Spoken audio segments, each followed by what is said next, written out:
রহমতের নবী আফসোস করে কাঁদে দুনিয়াতে আসিয়া। একদিন বাবা বলে ডাক দিতে পারি না, আমি ইয়াতীম।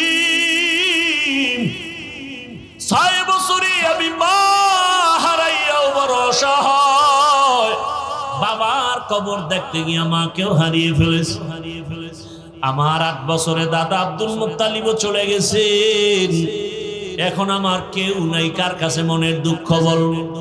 এত বিপদ, আমার ডানে বামে কেউ নাই। এই আমার বংশের লোকেরা পারে না, আমাকে মেরে ফেলবে। কতবার জবাই করার ষড়যন্ত্র চক্রান্ত করলো। এরে দুনিয়ার মানুষ, আল্লাহ আমাকে এমন কঠিন কঠিন পরীক্ষা নিলেন। এত নেওয়ার কারণ হলো ভালোবাসার ব্যক্তিটাকে তো পরীক্ষা বেশি নিবেন। এরপরে সম্মান তো কম দেন নাই। এরে নবীর আশিক, নবীর দুশ্মন যারা গালি দেয়, নবী হাসি মুখে বুকে লাগায়, কাউকে দূরে ঠেলেন না, গালিও দেন না। নবী গালি শুনতেছেন, গালির জবাবও দেন না। রহমতের নবীর কোনো হায়াতে একটা গালির কোনো কথা ইতিহাসে নাই। কেমন মায়ার নবী আমার, চিনলা না যদি চিন্তা নামাজ ছাড়তে পারতা না। দুশ্মন আইসা নবীর মারবে, তাকাইয়া কয় না, তার চেহারার মধ্যে তো দুশ্মনী কোনো ছাপ নাই। জঙ্গলের প্রাণীরাও বড় আশিক। ওরে কেমন মায়ার নবী! সব নবী রাসূল আমার আল্লাহ তাআলার আশিক। আর আল্লাহ বলেন আমি একা আল্লাহ মুহাম্মদের আশিক।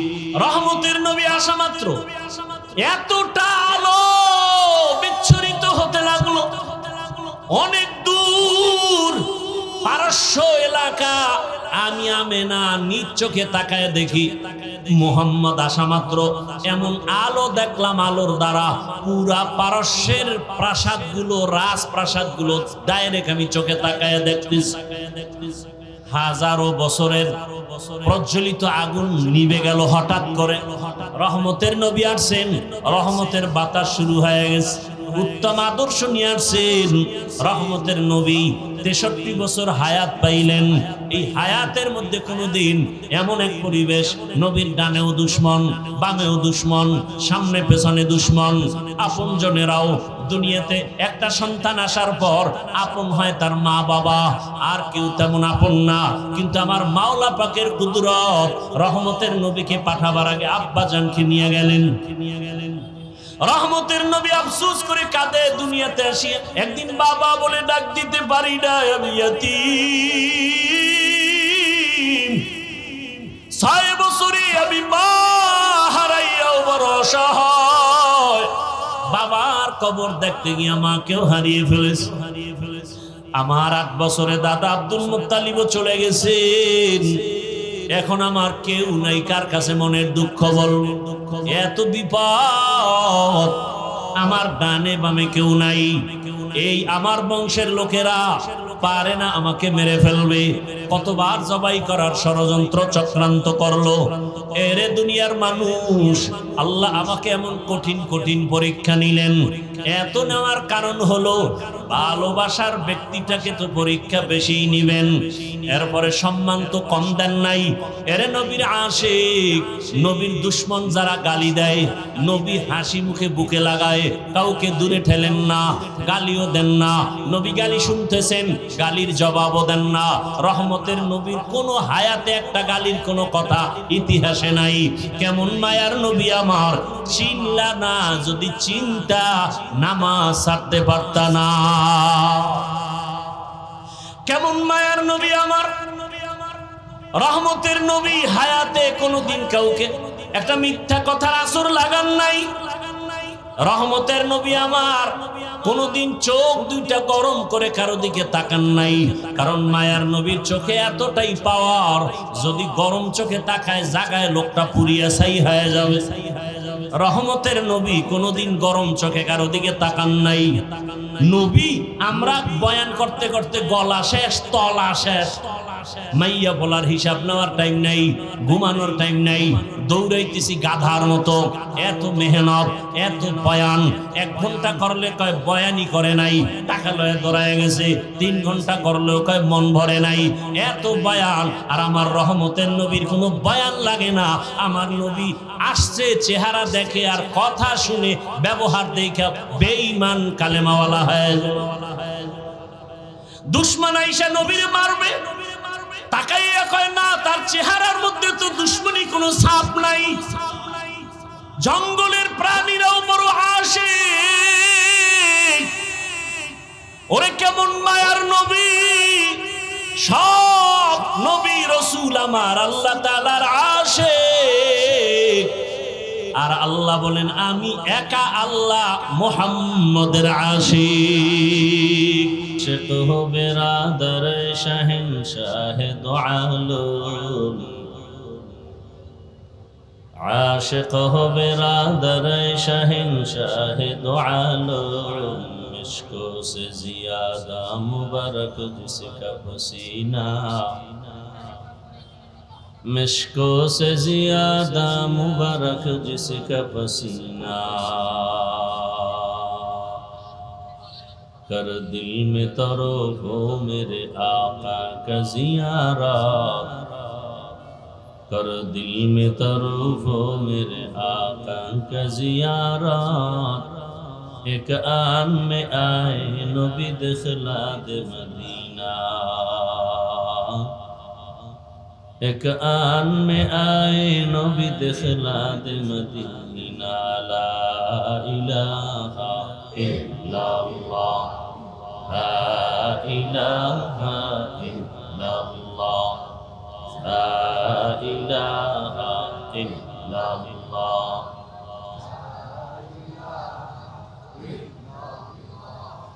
ला इलाहा इल्लल्लाह, ला इलाहा इल्लल्लाह, ला इलाहा इल्लल्लाह, ला इलाहा इल्लल्लाह, ला इलाहा इल्लल्लाह, ला इलाहा इल्लल्लाह, ला इलाहा।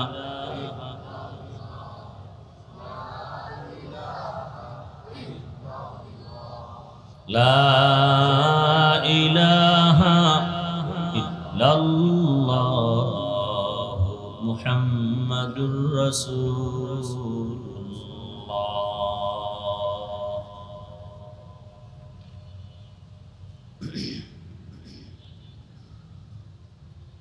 জাতীয় ওলামা মাশায়েখ আইম্মা পরিষদ কেরানীগঞ্জ মডেল থানা শাখার উদ্যোগে আয়োজিত সিরাতুন নবী সাল্লাল্লাহু আলাইহি ওয়াসাল্লাম সম্মেলন দোয়া মাহফিল 5 সেপ্টেম্বর 2025। মহতি এ সম্মেলনে উপস্থিত মুহতারাম সম্মানিত সভাপতি, প্রধান অতিথি, বিশেষ অতিথিবৃন্দ, হযরত উলামায়ে কেরাম,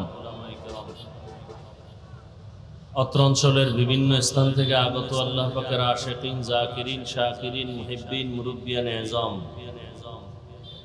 কলিজার টুকরা আমার সমবয়সী যুবক বন্ধুগণ, স্নেহের ছোট ভাই, পর্দার আড়ালে মা বোনেরা, আল্লাহ পাকের দরবারে শুকর যে আল্লাহ রাব্বুল আলামিন আমাদেরকে সুস্থ রেখেছেন, আলহামদুলিল্লাহ।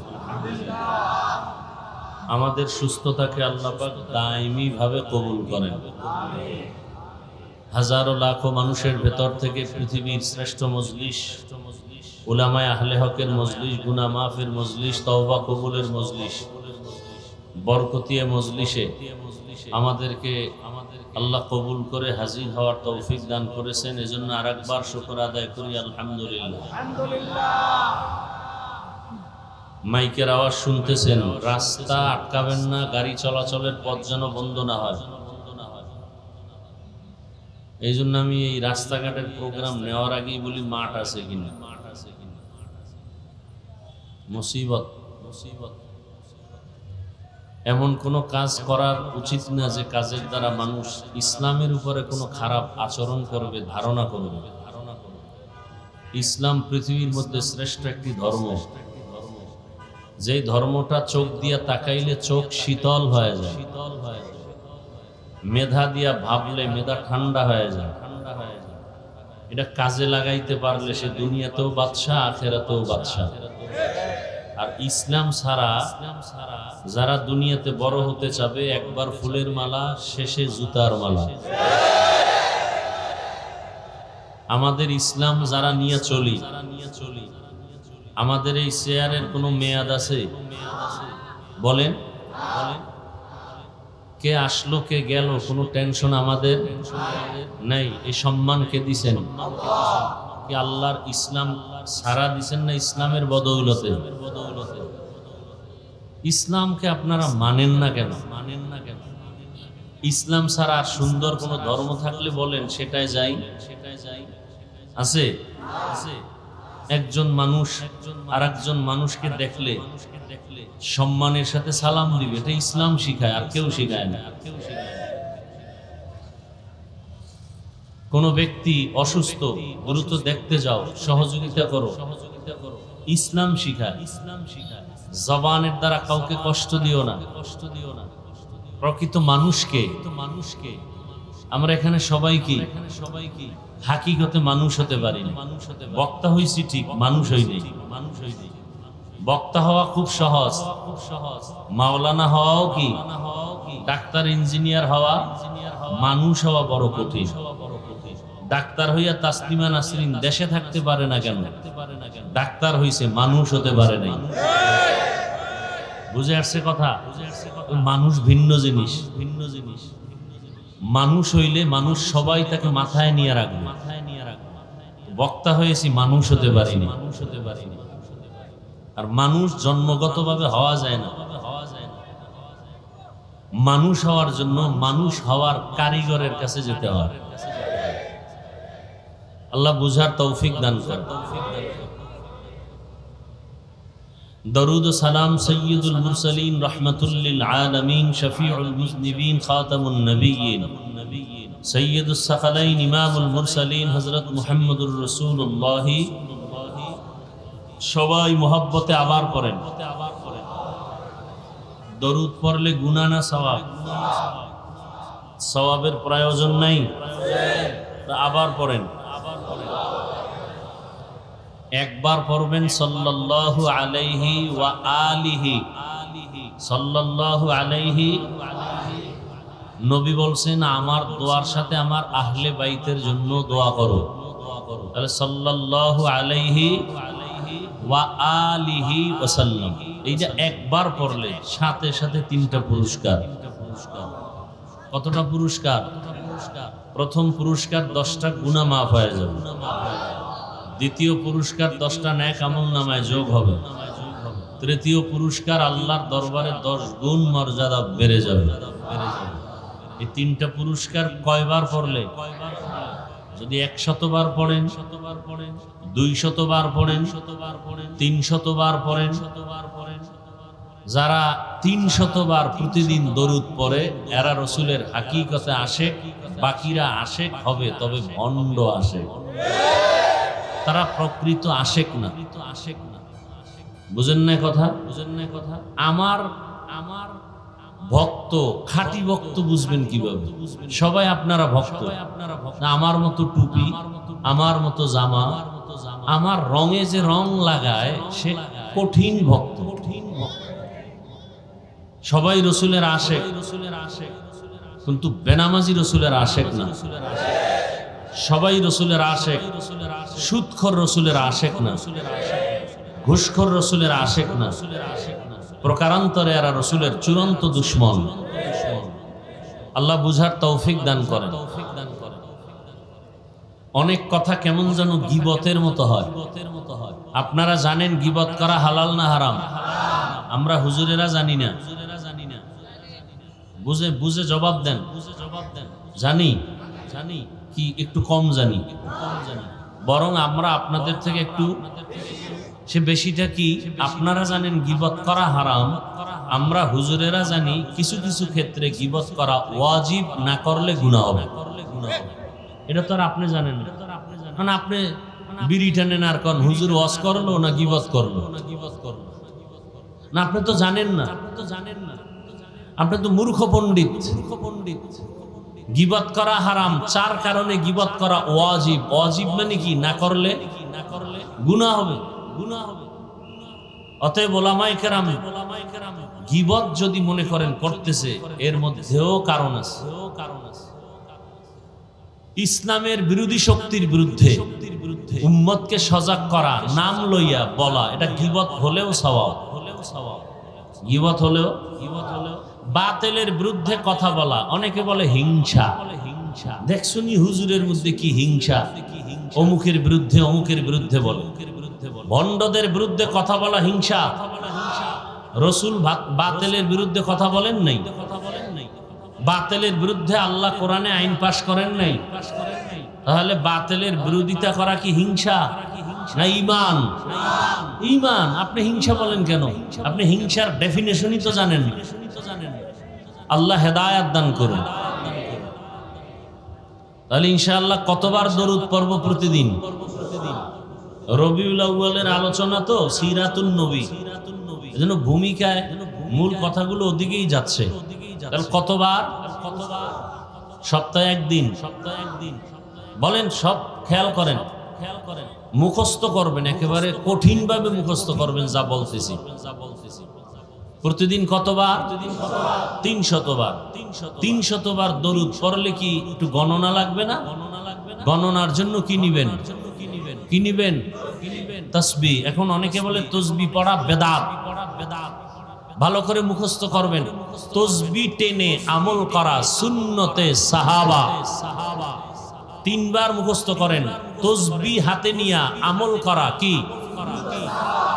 তাসবিহ টেনে হাতে নিয়ে আমল করা কি? যারা তাসবিহ পছন্দ করে না তারা ভণ্ড। কোন ঝামেলা আছে থাকলে দাঁড়ান। তাসবিহ হাতে নিয়ে আমল করা কি? বলেন সুন্নতে। যারা সাহাবা মানে না এরা হক না ভণ্ড? এদেরকে যারা ভণ্ড বলে না তারাও ভণ্ড। তাহলে কি হাতে নিবেন? তাসবিহ আছে? আছে। জাগো নাই? একে আমরা হাদিয়া দিব। একটা তাসবিহর দাম কত? 20 টাকা। আরে ভাই, জুতা কিনতে পারেন 3000 টাকা, তাসবিহ কিনতে এত দাম কেন? প্রশ্ন কেন? আমার আব্বা বলছে যদি 5000 টাকার টুপি পাইতাম ওইটাই কিনতাম। জুতা কিনি 5000 টাকা, তো টুপি থাকবে 1 লাখ টাকা। তার মানে বিশাল স্বর্ণ দিয়ে বানানো, বিষয়টা এমন। তাহলে সবাই তাসবিহ কিনবেন। কারা কারে আমলটা চালু করবেন? হাত নামান। নিজে তাসবিহ টানবেন। মায়েরে তাসবিহ কিনে দিবেন। কারা কারা? আব্বারে তাসবিহ দিবেন কিনিয়া। স্ত্রীর হাতে তাসবিহ কিনে দিবেন। বোনের হাতে তাসবিহ দিবেন। আমি কি অনর্থক বলতেছি? দিবেননি? তাসবিহ হাতে থাকলে 100 বার না হোক, 300 বার না হোক, 2-1 বার তো সুবহানাল্লাহ হইব। হবে না? হবে।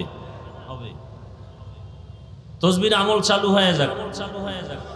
আর বাথরুমে গিয়ে কেউ টাইনেন না। সাবধান। আবেগকে কন্ট্রোল করতে হবে। তাহলে তাসবিহ হাতে নিয়ে আমল করা ওলামায়ে কেরাম সাক্ষী দেন। ঠিক আছে? আপনারা আউলে গেলে তো পুরো দেশ আউলে। আল্লাহ হেদায়েত দান করুন। আলেম ওলামা এক হয়ে গেলে পুরো দেশ এক। কিন্তু কঠিন প্যারায় আছি আমরা। ওলামায়ে কেরাম যেন এক হতে না পারে, এজন্য বহু টাকা বিলানো হচ্ছে। কারণ জানে আলেম ওলামা যদি এক ময়দানে আসে তো এই সোনার বাংলায় কেউ কথা বলতে চাইলে আলেমের অনুমতি নিতে হবে। এটা সব নাস্তিকরা জানে। এজন্য বহু কালো টাকা দিয়া স্বার্থলোভীদেরকে লাগাই দিছে, আলেম যেন এক না হয়। কেমনে বিরোধিতা করুন? কানে কানে বিয়া বলবা অমুক আলেম তো আপনারে বাস দিছে, বা ফেসবুকে লেখো, একদল লেখতেছে। আমার ভক্ত যারা আমারে আরশে আজিম উঠায় আর বাকিদেরকে সিজ্জিনের নিচে নিয়ে যায়। এইভাবে ফেসবুকে লেখালেখি কইরা আলেমদের মাঝে বিভেদ দূরত্ব তৈরি করে রাখছে। এই জন্যই তো আমি সারা বাংলাদেশে বলি যে ওলামায়ে কেরামের বিরুদ্ধে যারা লেখে, যারা বলে, এরা মা বাবার সবগুলো অভিশপ্ত সন্তান, মা বাবার আদরের সন্তান না। আলেমের বিরুদ্ধে লেখলে শেষ ফল কি হয়? ইসলামেরই বদনাম হয়। আল্লাহ হেদায়েত দান করুন। দরকার কি? আর আলেমের বিরোধিতা করা এটা ইন্টারন্যাশনাল এক ষড়যন্ত্র। এমনিই তো আলেমের বিরোধিতায় বহু ষড়যন্ত্র চলে, যা চোখেও ধরা যায় না। যেমন এখন ডিস্টার্ব করেন না, এখন একটা আন্তর্জাতিক ষড়যন্ত্র চলছে, যেটা এক পর্যায়ে আসবে শুধু আলেম ওলামার কথা কেউ মানতে চাইবে না, বলবে আলেম ওলামা সব ভুয়া। তাহলে আসল কি? বলে AIFs। কি AIFs? AIFs। আই মানে কি? আই অর্থ কি ইংলিশে? এই যে অ্যাপসটা কত দ্রুতগামী জানেন? আমি যদি বলি আজকে রবিউল আউয়াল কেরানীগঞ্জ যাচ্ছি, এআই তুমি আমাকে একটা বয়ান সাজায় দাও, আমার কিতাব দেখার টাইম হয় নাই, 5 সেকেন্ডের মধ্যে 50টা সহিহ হাদিস, 50টা কোরআনের আয়াত, 30টা তাফসিরের এডিশন নিয়ে তথ্য নিয়ে আমাকে সামনে হাজির।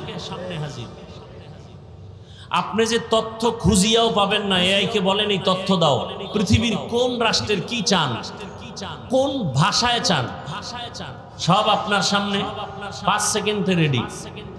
জাগো ইমান দুর্বল, এরা আস্তে আস্তে ওদিকে গিয়া হঠাৎ করে বলবে না হুজুর খারাপ, এই এআই ঠিক, হুজুর বেঠিক। ফট করে এই এআই এর ব্যাখ্যা যে যেভাবেই দেন, সহজে বলেন তো এই অ্যাপস এটা একটা সংগঠনের পক্ষ থেকে, এটা কন্ট্রোল করে কে? চরমনের পীর সাহেব, তাবলিগ জামাত, জামাত ইসলামী, দেওবন্দি কওমি। বলেন তো এই অ্যাপসটাকে কন্ট্রোল করে কারা? Israel, America. মুসলমানের বন্ধু না চিরন্তন দুশ্মন? দুশ্মন যদি আপনাকে সালাম দেয়, বুঝতে হবে উদ্দেশ্য খারাপ। খুব সাবধান। দুশ্মন যদি মিষ্টি খাওয়ায়, বুঝতে হবে ভিতরে বিষ আছে। খবরদার। ইহুদি, খ্রিস্টান, মুসলমানের চূড়ান্ত দুশ্মন, কোনো সন্দেহ নেই। ওরা যদি আমাদের আদর করে, তাহলে বুঝতে হবে এর পেছনে কাহিনী আছে। খুব সাবধান, খুব সাবধান। তো এক সময় এই এআই অ্যাপস ইসরায়েল থেকে আস্তে আস্তে ফট করে দাজ্জাল এসে বলবে এটা আমার। এই এআই অ্যাপস যে সংগঠনের প্রতীক, এটার মনোগ্রাম হলো এক চোখ। মনোগ্রাম কি? এক চোখ। দাজ্জালের কয় চোখ? গ্রাস করে ফেলতেছে গোটা দুনিয়াকে ইহুদি খ্রিস্টান। সৌদি আরবে গিয়ে দেখলাম বিভিন্ন সাইনবোর্ডের মনোগ্রাম এক চোখ। আমেরিকাকে আমগো মনোগ্রাম ব্যবহার করো, কি চাও সব দিব।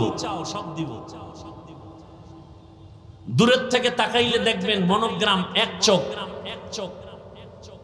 দাজ্জাল এসে বলবে এটাই আমি। দুর্বল ঈমানওয়ালারা বলবে তুমি আমাদের খোদা হওয়ার যোগ্য। আল্লাহ হেদায়েত দান করুন। বড় কঠিন হালাত। কিয়ামতের আগে আর রাসূল আসবেন না আপনাদেরকে ঈমানের দাওয়াত দিতে। কিয়ামত পর্যন্ত এই জাতিকে সঠিক রাস্তা দেখাবে, শান্তির পথ, মুক্তির পথ, সম্মানের পথ, নিরাপদ জীবন যাপনের পথ দেখাবে একমাত্র উলামায়ে কেরাম, আর কেউ। অতএব এই জাতির জন্য চিরন্তন বন্ধু উলামায়ে কেরাম, আর বাকি সব চান্দাবাজ আর ধান্দাবাজ। উলামায়ে কেরাম এই জাতির জন্য নিঃস্বার্থভাবে যে মেহনত করে আর কেউ করে না। প্রমাণ 1 মিনিট 1 প্রমাণ। করোনার কথা ভুলে গেছেন? মনে আছে? বাবাকে করোনায় ধরেই ফেললো। বাবার 2 কুলাঙ্গার শিক্ষিত সন্তান ট্রিপল মাস্ক লাগায় দরওয়াজা আটকায়া দিয়া এলাকার গরিবের কয় লাশটা টেনে রাস্তায় দিয়া টাকা দিব। লাশ টেনে রাস্তায় নিয়ে গেল, জানালা লক করে দিল। কুলাঙ্গার শিক্ষিত 2 সন্তান জানালা দিয়া তাকায় দেখলো না বাবার লাশ কুকুর খেলো না জানাজা হলো। ইতিহাস মানুষকে ক্ষমা করে না, ইতিহাস ভুলে যাবেন না। সেই সময় আমার দেশের টুপিওয়ালা আলেমরা সেই করোনার শত শত লাশ কাঁধে নিলেন, গোসল করালেন, কাফন পরালেন, জানাজা পড়ালেন, কবরে দাফন করলেন। একজন হুজুরেও করোনায় মরে নাই। দুনিয়ার স্বার্থে বলেন। আর একটা 30 সেকেন্ড উদাহরণ দিচ্ছি। সরকারি চাকরি যারা করে বা বেসরকারি চাকরি করে দ্রুত জবাব দিবেন, তাদের ডিউটি দৈনিক কত ঘন্টা? নিম্নে বেতন কত? বলেন। নিম্নে 20,000 বেতন, প্রতিদিন ডিউটি কত? 8 ঘন্টা। এরপরে টেবিলের নিচে বাম হাতে কত মুক্তা তো পাওয়াই যায়। পৃথিবীর কোথাও না পাওয়া গেলে সোনার বাংলায় পাওয়া যায়। কি? আচ্ছা বলেন তো, মসজিদের ইমাম সাহেব যারা আছেন তাদের ডিউটি কত ঘন্টা? বলেন। মাসে বেতন কত? এই যে অল্প টাকা বেতন, তাও কি নগদ না বাকি? মসজিদের সভাপতির বেতন 100 টাকা, সেক্রেটারি 50। বেশি দেওয়া যাবে না তো সভাপতি অপমান হবে। তাও মাসে মাসে ঠিক মতো দেওয়া হয় না। ইমাম সাহেব আন্দোলন করছেন, জুমার সূরা কি উল্টা দিকে পড়ছেন, নিঃস্বার্থভাবে রিমান্ডের মতো থাকে মসজিদে। এক ওয়াক্ত নামাজ না পড়াইলে রিকশার ড্রাইভার রিমান্ডের মতো ধরে ফেলে, গেছিলেন কই? ইমাম সাহেব বলে, কে তুমি? বলে, আমি রিকশার ড্রাইভার। এত পাওয়ার কেন? বলে, 5 টাকা মাসে বেতন দেই। সে পাওয়া। এরকম বেয়াদ্দব আছে না নাই? তাহলে পুরা 24 ঘন্টা মসজিদের ডিউটি করে 5,000 টাকা দেন, 10,000 টাকা দেন। এর থেকে জুলুম জমিনে আর কি হতে পারে? কিন্তু কোন আলেম কি বদদোয়া করছে? তাহলে এর থেকে আপনাদের আপন বন্ধু আর কারা? এই জন্য যুবকদেরকে বলে যাই, 200 থেকে 500 টাকা খরচ করে ব্যানার বানাও, পুরা এলাকায় ছড়ায় দাও, ব্যানার টানাও। এ জাতির জন্য নিঃস্বার্থ বন্ধু ওলামায়ে কেরাম, বাকি সব চান্দাবাজ আর ধান্দাবাজ। আল্লাহ হেদায়েত দান করুন। হাত নামান, বসেন। স্লোগান টোলোগান দিয়েন না। স্লোগান তো আসতেছে নির্বাচনের সময়, ও সময় তো দিতে হবে না। সেই সময় রিজার্ভ রাখেন। ভোটের আগের রাত্রে টাকা খাবেন। টাকা খাইবেন যারা, আমাকে বয়ানে ধরবে না, তারা কম খাবেন না। আমার অনুরোধ, জনমের মতো টাকা খাবেন, ভোটটা দিবেন ইসলামের পক্ষে। কারণ এই বাংলাদেশে কোনো মায়ের সন্তান বাবার টাকায় মাস্তানি করতে পারে না। জনগণের টাকা নিয়ে আঙ্গুল ফুলে কলা গাছ। অতএব ওরা টাকা দিলে বেশি বেশি দিতে বলবেন, যে দে আমাদের টাকা, আমাদের দে। খাইয়ে লইয়া মোনাজাতটা দিয়ে ভোটটা দিবেন ইসলামের পক্ষে। যারা খাবেনি, আমাকে বয়ানে ধরবে না, তাদেরকে বলছে। এই সুযোগে যারা খাইবেন না, তারা খাইয়েন না। আল্লাহ হেদায়েত দান করুন। তবে ওই টাকা খাওয়া কি হালাল? এর চেয়ে বাথরুমের পায়খানা খাওয়া ভালো। 10 গ্রাম পায়খানা খাইয়া দোকানে হালাল সাবান কিনিয়া কুলি করবেন, গন্ধ শেষ। কিন্তু ওই টাকা খাইয়া যারা মরবেন, জাহান্নামের আগুন ছাড়া আপনার গন্ধ যাবে না। আল্লাহ হেদায়েত দান করুন। রাগ করতেছেন? তাহলে ইনশাআল্লাহ দৈনিক কতবার দরুদ পড়তে হবে? পড়া যাবে না ইনশাআল্লাহ। তবে 2 শর্ত মাইনে পড়তে হবে। কয় শর্ত? 1 নাম্বার শর্ত, নিরিবিলি জায়গায় বসে নির্জনে ধ্যানের সাথে পড়তে হবে। 2 নম্বরে পবিত্র অবস্থায়। নির্জন সময় কখন? ঘুমের আগে অথবা ফজরের নামাজের পরে। কেউ যদি ওযু বানাইয়া ঘুমের আগে তসবিহ হাতে নিয়া যায় নামাজ বিছাইয়া এরপরে সুন্দর ধ্যান ও খেয়ালের সাথে 300 বার দরুদ পড়ে, সময় থাকলে যেটা নামাজে পড়ি সেটা সময় কম হলে সংক্ষিপ্ত যেটা বললাম সেটা পরে যদি পবিত্র বিছানায় ডান কাতে ঘুমায়, চেহারাটা কিবলার দিকে ঘুরাইয়া ইনশাআল্লাহ দরুদের বরকতে ঘুমের মধ্যেই রসুলের সাথে মোলাকাত হয়ে যায়। हर के बाशद आमिले सल्लु मुदाम आतिशुद जुखशवद बरवाए হারাম। প্রতিদিন কতবার বেশি বেশি দরুদ পড়ার আল্লাহ আমাদের তৌফিক দান করেন। আমি আমলের জগতে ঢুকে যত কিতাবাদি খুঁজা দেখলাম, পুরা কোরআন হাদিসের জগতে মৌখিক নফল আমভাবে দুইটা পাওয়ারফুল আমল সব থেকে বেশি, এক হলো ইস্তেগফার আর একটা হলো দরুদ শরীফ। এর থেকে পাওয়ারফুল আমল এই জমিনে আর নেই। আপনি পড়েন না, অনেকে পড়েন পাওয়ার পান না কেন? যেভাবে পড়া উচিত ওভাবে পড়েন। আপনি পড়বেন আল্লাহুম্মা সাল্লি আলা, আপনি পড়েন সাল্লাল্লাহ, হবে কেমনে? আপনি পড়েন আল্লাহুম্মা, এটা কি মজাক করার জিনিস? মহব্বতের সাথে পড়বেন, দিল নরম হবে, চোখে পানি আসবে।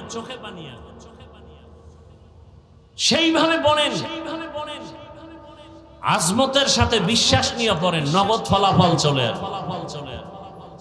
দরুদ এমন একটা পাওয়ারওয়ালা আমল, যেই পাওয়ারওয়ালা আমল করলে শুধু মরার পর না, দুনিয়াতেই লাভ। ব্যবসায় সমস্যা, দরুদ পড়েন, সমাধান। বিবাহের সমস্যা, দরুদ পড়েন, সমাধান। অসুস্থতার ঝামেলা, দরুদের আমল করেন, সমাধান। আল্লাহ বেশি বেশি দরুদের আমল করার তৌফিক দান করেন। যাদের আয়োজনে আজকের এই মাহফিল, ওলামায়ে কেরাম, এলাকাবাসী, যুবক, বৃদ্ধ, ব্যবসায়ী, চাকরিজীবী, শ্রমিক, প্রত্যেককেই আল্লাহ পাকে খেদমতের বরকতে দুনিয়াতে শান্তি, পরকালে মুক্তির ব্যবস্থা করে দিন। আল্লাহ মাহফিলকে কবুল করেন। কি মনে হয় আমিন কবুল হবে না? আল্লাহ মাহফিলের বরকতে গোটা দুনিয়ার মুসলমানের ঈমান, আমল, ইজ্জতের হেফাজত করেন। আল্লাহ মাহফিলের বরকতে আমার দেশের প্রবাসে যারা আছেন আল্লাহ তাদেরকে হেফাজত করেন। আমার এই ছোট্ট বাংলাদেশকে আল্লাহ পাক হেফাজত করেন। জালেমদের জুলুম থেকে আল্লাহ হেফাজত করেন। ব্যবসায়ীদেরকে জুলুম থেকে হেফাজত করেন। চাকরিজীবী, শ্রেণী পেশার সবাইকে আল্লাহ পাক জালেমদের জুলুম থেকে হেফাজত করেন। কবরস্থ যারা দুনিয়া থেকে চলে গেছেন জান্নাত দান করেন। যারা বেঁচে আছেন দীর্ঘ নেক হায়াত দান করেন। অসুস্থ রোগীদেরকে সুস্থতার নিয়ামত আল্লাহ দান করেন। জালেমদের হেদায়াত দান করেন। হেদায়াত না থাকলে ধ্বংস করে দেন আল্লাহ। জালেমদের হেদায়াত দান করেন। হেদায়াত না থাকলে ধ্বংস করে দেন আল্লাহ। জালেমদের হেদায়াত দান করেন। হেদায়াত না থাকলে ধ্বংস করে দেন আল্লাহ। ওলামায়ে কেরাম আলোচনা করেছেন, রবিউল আউয়ালের আলোচনা। আমি আয়াত আর হাদিসের তরজমা বলে কিছু ব্যাখ্যা শোনাবো। যে আয়াত পড়েছি ছোট এক আয়াতের অংশ, লাকাদ কানা লাকুম ফি রাসূলিল্লাহি উসওয়াতুন। আল্লাহ বলেন, হে রাসূল আপনি উম্মতকে বলে দেন, হে দুনিয়ার মানুষ, অবশ্যই তোমাদের জন্য রাসূলের মধ্যে রয়েছে উত্তম আদর্শ। হাদিসে পাকে রাসূল বলেন, আমি বিদায় বেলা উম্মত তোমাদের কাছে দুটো জিনিস রেখে গেলাম, যদি আঁকড়াইয়া ধরো আমি চ্যালেঞ্জ দিয়ে গেলাম, ঈমানও যাবে না, সম্মানও যাবে না। দুই জিনিসের এক হলো কোরআন, দ্বিতীয়টা হলো রাসূলের আদর্শ সুন্নত। এই দুই জিনিস যারা আঁকড়ায় ধরবে কিয়ামত পর্যন্ত এদের ঈমানও যাবে না, সম্মানও যাবে না। এবার আসেন কিছু ব্যাখ্যা।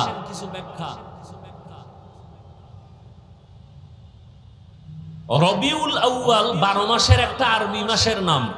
এ ভাই উঠা বসা করলে আমি ছেড়ে দিব। পৃথিবীতে কথা বলার মতো কষ্ট আর কিছুই নেই। আপনাদের ধৈর্যের উপরে বলবো, না হয় রেস্টে চলে যাও। অনবরত কথা বলা, এটা আল্লাহর রহমত ছাড়া সম্ভব। আপনি তো মনে করেন খুব সহজ, আসেন তো দেখি একজনে খালি বক্তব্য দিবে রাজনীতির মাঠ ঠিক রাখার জন্য, 2 মিনিটে প্যাচ লাগায় ফেলে। ঈদের লাকুম দিনুকুম বুখারী বানায় ফেলা, মানে মাথা নষ্ট। অতএব বসছেন, কষ্ট দিয়েন না, শুনেন, কষ্ট তো আমার হচ্ছে বেশি। বছরে মাস হবে কতটা? 12 মাস। কিয়ামত পর্যন্ত কোন বছর 11 মাসেও হবে না, 13 মাসেও। ইন্না ইদ্দাতাশ শুহুরি ইনদাল্লাহি 12 শাহরান ফি কিতাবিল্লাহ ইয়াউমা খালাকাস সামাওয়াতি ওয়াল আরদ মিনহা আরবাআতুন হুরুম যালিকাদ দীনুল কাইয়্যিম। আল্লাহ তাআলা বলেন, গণনার আকারে জমিনের মধ্যে মাস হবে বছরে কয়টা? 12টা। এই 12 মাসের মধ্যে আবার 4 মাস আরো বেশি দামি, আরো বেশি দামি। এই যে বছরে মাস হবে 12টা, আর এর মধ্যে 4 মাস অন্য মাসের তুলনায় আরো দামি। এই কথাটা আল্লাহ বলেন, আমি সিদ্ধান্ত নিয়ে লিখে ফেলেছি লাউহে মাহফুজের মধ্যে। কখন? আসমান জমিন সৃষ্টি যখন করেছি তখন। ওই যে 4 মাস বড় দামি, এর মধ্যে একটা মাসের নাম রজব। মাসের নাম কি? এরপরে শাবান, এরপরে রমাজান, অর্থাৎ রমাজানের আগে শাবান, তার আগে কি? রজব।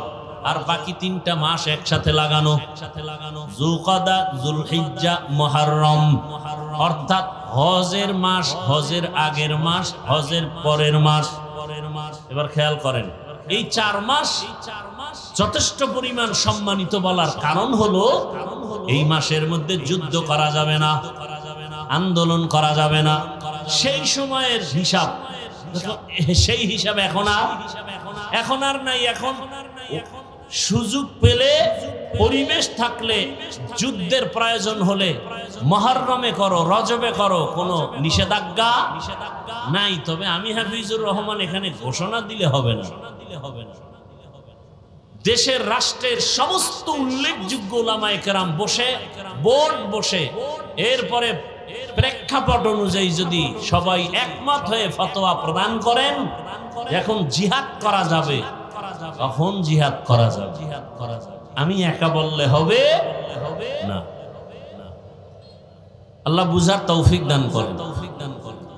আচ্ছা, এবার খেয়াল করেন, এই যে 4 মাস সম্মানের, রজব, যুলকাদা, জিলহিজ্জা, মুহররম, এর মধ্যে রবিউল আউয়াল কয় নাম্বার সিরিয়াল আছে?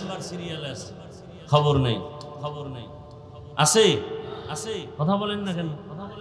রজব, জিলকাদা, যুলহিজ্জা, মুহররম, এই যে 4 মাসের নাম বললাম, এর মধ্যে রবিউল আউয়াল কয় নাম্বার সিরিয়াল আছে? তার মানে কি সম্মান নাই? রমাজানের নাম আছে, অথচ রমাজানের ফজিলত তো আলাদা। কোরআনে রমাজানের নাম আছে, শাহরু রমাদানাল্লাযী উনজিলা ফীহিল কুরআন হুদাল লিন্নাস ওয়া বায়্যিনাতিম মিনাল হুদা ওয়াল ফুরকান। রমাজানের নাম কোরআনে আছে না নাই? অথচ রমাজানের এই 4 মাস দামি মাসের মধ্যে সিরিয়ালে নাই। তার মানে কি? এটার সম্মান নাই? আছে। এগুলো বুঝাইতে গেলে অন্যদিকে যাবে। তো রবিউল আউয়াল এমন একটা মাস, যেই মাসে অধিকাংশ ঐতিহাসিকগণ লিখেছেন সবাই না, রাসূল দুনিয়াতে আসছেন, আবার এই রবিউল আউয়ালে রাসূল বিদায় নিয়েছেন। তবে রাসূল কোন মাসে আসছেন এ নিয়েও অনেক মতভেদ আছে। রমাজানে আসছেন এ কথাও আছে, তবে অধিকাংশ মতামত রবিউল আউয়ালে আসছেন। দিন সোমবার, আসার দিনও সোমবার, যাওয়ার দিনও সোমবার। টাইমও আলাদা, তারিখও আলাদা। আসার তারিখ কেউ বলেন রবিউল আউয়ালের 8, কেউ বলেন 9, কেউ বলেন 11, কেউ বলেন 12, আরো অনেক মতামত আছে। এখন আপনি আমি বলছি এটাই মানতে হবে, বিষয়টা এমন না, বরং আরো সহজ হয়ে গেছে। আপনি গুগলে সার্চ দেন রহমতের নবী কোন মাসে আসছেন, কোন তারিখে আসছেন, গুগলে সার্চ দিলে ডিটেলস চলে আসবে। কতটা তারিখ নিয়ে ইখতিলাফ আছে, মতবিরোধ আছে, সব আসবে। অতএব আমার কথা আপনার মানতে বাধ্য না। বাকি আমি স্মরণ করাই দিতেছি, খেয়াল করেন। রবিউল আউয়ালে আসছেন আর গেলেন। দিন কি? সোমবার। আসার টাইম রাত দিনের মধ্যখান, সুবহ সাদিক। যাওয়ার টাইম জোহরের নামাজের আগে সোমবার দিন রসুলের ইন্তেকাল। বুধবার দিন গিয়া রাতের শেষ ভাগে তাহাজ্জুদের সময় রসুলের দাফন। রসুলের ইন্তেকাল হলো সোমবার দিন চাশতের সময়, জোহরের আগে। দাফন হবে সাথে সাথে। রসুলের হাদিস, মাইয়তকে দেরি করায় না, কষ্ট পায়, দাফন করে দাও। রসুলের দাফনে দেরি হলো কেন? বুধবার দিন গিয়া রাতের বেলায় দাফন কেন? এটাও ভিন্ন আলোচনা, যদিও সিরাতের আলোচনার অংশ। এখানে লেখা আছে সিরাতুন নবী উপলক্ষে মাহফিল। কি উপলক্ষে? রসুলের শান সম্পর্কে আমরা বাংলাদেশে তিনটা শব্দ বেশিরভাগ দেখতে পাই। আর একটা শব্দ আছে, একটা শব্দ সিরাতুন নবী, আর একটা শব্দ মিলাদুন নবী, আর একটা শব্দ দেখি দাওয়াতুন নবী, আর একটা শব্দ আছে ওয়াফাতুন নবী।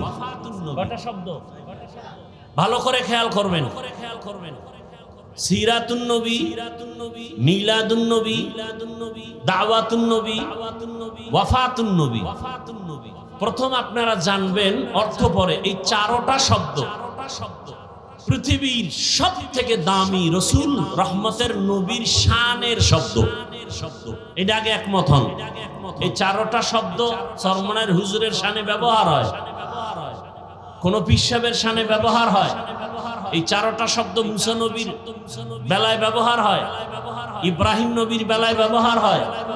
এই চারটা শব্দ শুধুমাত্র কেবলমাত্র রাহমাতুল্লিল আলামিনের শানের শব্দ। তাহলে এক নাম্বার, রসুলকে যারা মোহাব্বত করেন এই চারটা শব্দকে সম্মানের সাথে দেখতে হবে। বুঝাইতে পারি নেই? এই চারটা শব্দকে খারাপ বলা যাবে? খুব সাবধান। সিরাতুন নবী ও রসুলের সম্মান সূচক শানের শব্দ। মিলাদুন নবী শব্দটাও রসুলের শানের শব্দ। দাওয়াতুন নবী শব্দটাও রসুলের শানের শব্দ। ওয়াফাতুন নবী শব্দটাও রসুলের শানের শব্দ। কোন একটা শব্দকে ছোট চোখে দেখা যাবে? এবার সময় তো আপনারা দিবেন না, বিরক্ত লাগবে, বলবে যে এই ওয়াজ লাগবে না, আপনি যে আগের ওয়াজ করেন এই পুরান ওয়াজ করেন। এক মহা মুসিবত। আবার আলেম ওলামা বলবে যে না, বয়ানে মজা হয়নি। মহা এক মুসিবত। আল্লাহ সবাইকে কবুল করেন, তবে নিজে মুখস্থ করে কিছু বলা যায় না, সব কার তরফ থেকে আসবে। আল্লাহ আমাদের মাহফিল কুদরতের দ্বারা কবুল করেন। মিলাদুন নবী শব্দের অর্থ সংক্ষেপে বলছে, এগুলো ভিন্ন ভিন্ন ব্যাখ্যা। সিরাত এক শব্দ, নবী আর এক শব্দ। দুই শব্দ সন্ধি হলে বলে সিরাত নবী, দুই শব্দ মিলাইলে মাঝখানে আলিফ লাম আসবে, সিরাতুন নবী। সিরাত মানি অবস্থা, সিরাত মানি আদর্শ, নবী মানি যে কোনো নবী। আন নবী বললে রহমাতুল্লিল আলামিন আর কেউ না। তাহলে সিরাতুন নবী অর্থ কি? আমাদের সুপরিচিত নবীর জীবন আদর্শ। এই চারটা শব্দ সিরাতুন নবী, মিলাদুন নবী, দাওয়াতুন নবী, ওয়াফাতুন নবী কার শানের শব্দ? রসুলের শানের শব্দ। অসম্মান করা যাবে? এক নাম্বার সবক আজকের মাহফিলের। দুই নাম্বার সবক, এই চারটা শব্দের ভিতরে সব থেকে পাওয়ারফুল শব্দ সিরাতুন নবী। সব থেকে পাওয়ারফুল শব্দ। বলবেন কিভাবে? ওয়াফাতুন নবী বললে সিরাতুন নবী নাই। শুধু মিলাদুন নবী যদি আলাদা করেন সেখানে সিরাতুন নবী নাই। যদি দাওয়াতুন নবী আলোচনা করেন সেখানে সিরাতুন নবী নাই। আর সিরাতুন নবী মানি এর মধ্যে সব আছে। কথা বলেন না কেন? তাহলে সিরাতুন নবী এই চারটার মধ্যে পাওয়ারফুল শব্দ। আমি কোনো পক্ষ বিপক্ষ বুঝি না, আমি রসুলের পক্ষ বুঝি। সোজা কথা, আমি রসুলের আশেক, আমি রসুলের আদরের দাড়িওয়ালা আশেক, আমি রসুলের চাহিদা মতে টুপিওয়ালা আশেক, আমি রসুলের আদেশ মতে পাঁচ ওয়াক্ত নামাজওয়ালা আশেক। যারা নামাজ পড়ে না আশেক নামের ভণ্ড। যদি টুপি না রেখে সুদ খায়, ঘুষ খায়, বেপর্দায় চলে, তারা আশেক দাবি করলে ইসলামের জন্য অপমান। এরা আশেক নামের কলঙ্ক।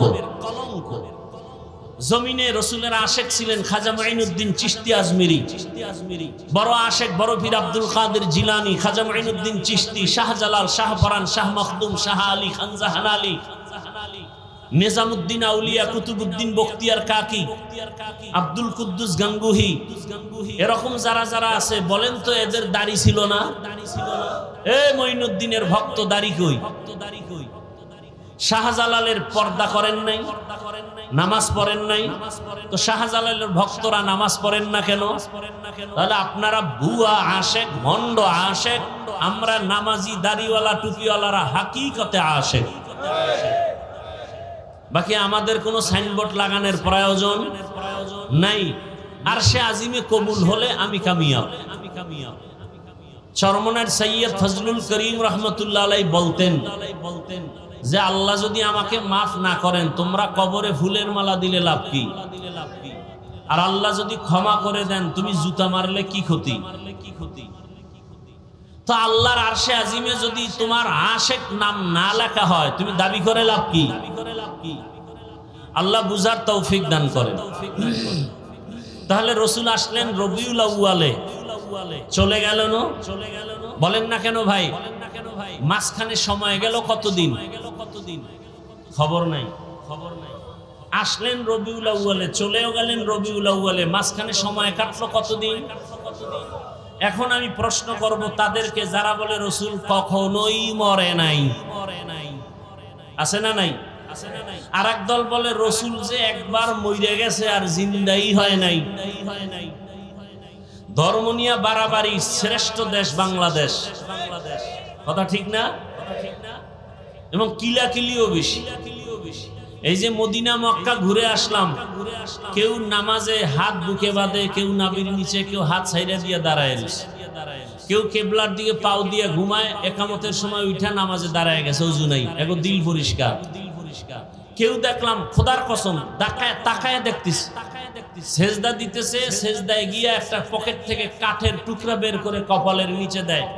ইবলিস সেজদা করে জমিন না পাক করছে, এই জন্য ওরা জমিনে সেজদা দেয় না, কাঠের উপরে দেয়। কেউ জোরে আমিন বলে, কেউ আস্তে বলে।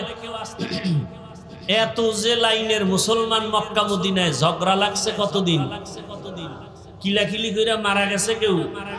সোনার বাংলায় এত ঝগড়ার বরকত কেন? কে জোরে আমিন বলল, কে আস্তে আমিন বললে নিয়ে দ্বন্দ্ব। মসজিদ পর্যন্ত আলাদা, কারা 8 রাকাত তারাবি পড়ে, কারা 20 রাকাত পড়ে, নিয়ে দ্বন্দ্ব করে। মসজিদ আলাদা। কি এই হলো আমাদের মুসলমানের হালাত। আল্লাহ রসুল কি বলছেন? আসল মানুষ কাকে বলে? নবী বলেন খায়রুন নাস মান ইয়ানফাউন নাস, সব থেকে ভালো মানুষ তো ওই ব্যক্তি যার দ্বারা অন্য নিরাপদ থাকে, কষ্ট পায় না। আর আমরা ইচ্ছা করে কষ্ট দেই, দিতে পেরে খুশি। অমুকের এমন কথা বলছি, জাগাত কান্দে দিছি, এটা আমার মতো বেদ্যবের দ্বারা সম্ভব কেউ পারতো না। কারণ আমার উপরে মা বাবার বড্ড আছে, তো এই জন্য আমি পারি, যারে পারি রাস্তায় কাদায় দিই। বেয়াদব আছে না নাই? আল্লাহ হেদায়াত দান করুন। তো রসুল আসলেন রবিউল আউয়ালে, চলেও গেলেন রবিউল আউয়ালে, মাঝখানে দিন কাটলো কতদিন? 63 বছর। যারা বলে রসুল কখনো মরেই নাই, তাহলে বলো 63 বছরের হিসাব কেন? 63 বছরের হিসাব কেন? যাই হোক, এগুলো একটা একটা জবাব দিলে অনেক সময়। এবার আসেন, নবী দুনিয়াতে আসলেন, চলে গেলেন, 63 বছরের হায়াত।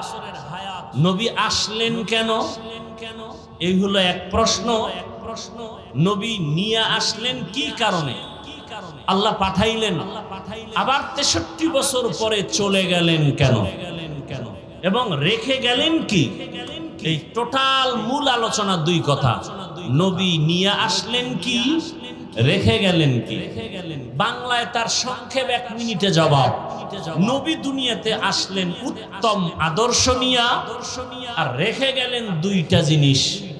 একটা হলো কোরআন, আর একটা হলো রসুলের প্রেসক্রিপশন 23 বছরের সুন্নতি আদর্শ।